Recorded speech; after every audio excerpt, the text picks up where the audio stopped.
So we are on last paragraph of our unit. Let's discuss difficult word meanings extracted from this paragraph. First word is conducive. It means providing the right conditions for something good to happen or exist. Urdu में से कहेंगे साजगार. Second word is adolescent. It means a young person who is developing into an adult, या इसे हम teenager भी कह सकते हैं. उर्दू में हम इसे कहेंगे बलूगत की तरफ बढ़ता हुआ.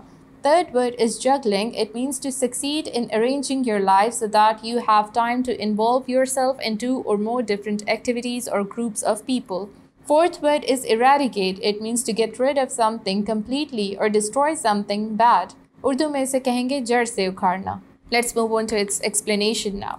अब लास्ट पैराग्राफ में किस बारे बात की जा रही है? ज़रूरी नहीं होता कि जो ड्रग एडिक्ट्स होते हैं वो ड्रग्स जो हैं शौक़ के तौर पर या एंटरटेनमेंट के तौर पर ही यूज़ कर रहे हों, बल्कि ज़्यादा ड्रग एडिक्ट्स जो होते हैं वो डिप्रेशन का शिकार होते हैं. उनकी फैमिली इतनी सपोर्टिव नहीं होती है, उनके एजुकेशनल एरेना में एटमॉस्फेयर इतना ज़्यादा कंड्यूसिव नहीं होता है, इतना ज़्यादा फ्रैंक या फ्रेंडली या उनके लिए सूटेबल नहीं होता है. ऐसी चीज़ों से बचने के लिए फिर जो यूथ है हमारी वो ड्रग्स का शिकार हो जाती है. तो ड्रग्स से बचाने के लिए ये चीज़ भी बहुत इम्पॉर्टेंट है कि आपकी फैमिली सपोर्टिव हो, आपके जो एजुकेशनल एरिना में माहौल है, एटमॉस्फेयर है, वो कंड्यूसिव हो. जब ये सारी चीज़ें होंगी तो आप बच्चे को एक हेल्दी एनवायरनमेंट दे सकेंगे और आपका जो बच्चा है वो साउंड माइंड बॉडी के साथ बड़ा होगा. जहाँ पे पेरेंट्स की बात आती है, बहुत ज़्यादा पेरेंट्स जो हैं वो इस चीज़ में स्ट्रगल कर रहे होते हैं कि अपनी वर्क लाइफ को और पर्सनल लाइफ को किस तरीके से मेंटेन रखें, बैलेंस रखें. क्योंकि बहुत दफ़ा ऐसा होता है कि पेरेंट्स अपने करियर में इतने ज़्यादा इनग्रॉस होते हैं कि उनको टाइम नहीं मिलता वो अपने बच्चों को सुपरवाइज़ कर सकें, घर को टाइम दे सकें. यही वो टाइम होता है कि बच्चे निगलेक्ट होकर ऐसी ऑप्शंस की तरफ बढ़ जाते हैं. और बहुत से पेरेंट्स खुद भी ड्रग्स का शिकार होते हैं जिसकी वजह से उनकी पेरेंटिंग भी इफ़ेक्ट हो रही होती है.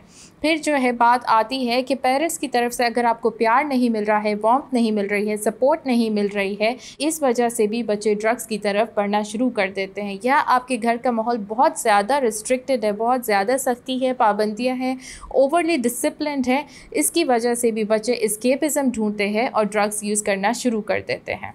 फिर बात आती है हमारे एजुकेशनल सिस्टम की. अथॉरिटीज़ को एक्शन लेना चाहिए कि ड्रग्स के बारे में और उसकी अवेयरनेस के बारे में, उसके क्या कॉन्सिक्वेंसेस है, ड्रग्स इतने ज़्यादा डेंजरस क्यों है हमारी हेल्थ के लिए, उसको एक प्रॉपर हिस्सा बनाया जाए हमारी एजुकेशन का. टीचर्स को ट्रेन किया जाए कि वो आगे बच्चों को बता सकें कि ड्रग्स कितने ज़्यादा हार्मफुल हैं हमारे लिए.